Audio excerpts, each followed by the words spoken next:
Can you tell us what was your biggest lesson as an entrepreneur that you can still apply until in today's time?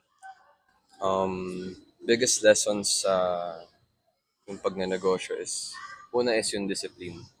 Pag may disiplina ka, may iwasan mo yung mga bad habits, yun, yung mga poor management ng business, gaya ko, may iwasan mo na yun.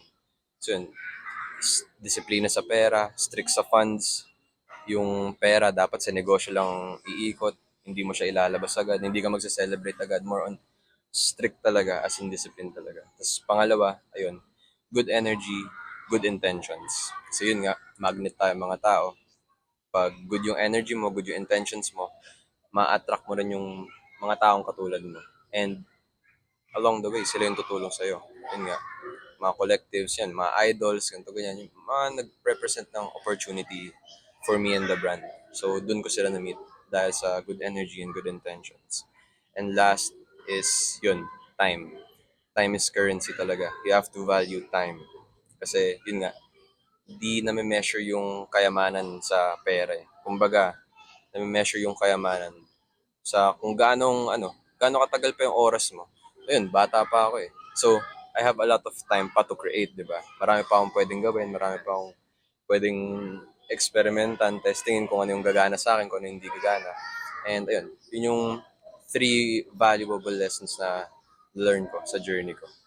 I'm a big fan of where focus goes, energy flows, and ayun yung sinasabi mo kanina na kaya hindi kami magugulat if lumaki pa at lumaki yung brand mo kasi you're surrounding yourself with people na makaka-help talaga sa'yo. So, before we end this episode, can you give a powerful advice for a younger generation? Um, La Creation, yung story na gusto naming i-share sa lahat. Ang ma-advise ko lang sa, yun nga, sa mga taong dumaan sa,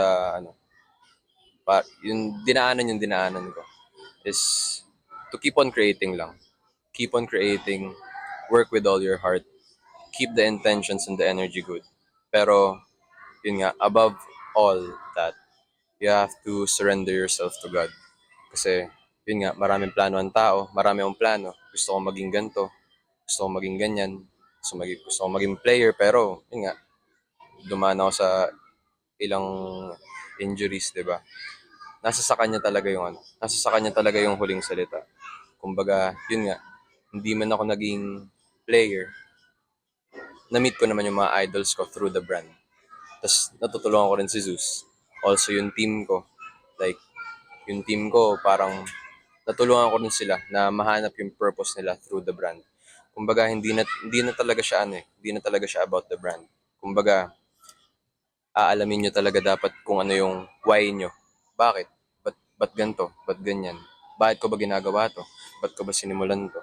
So, yun yung isa sa mga masasabi ko sa younger generation ng mga negosyante.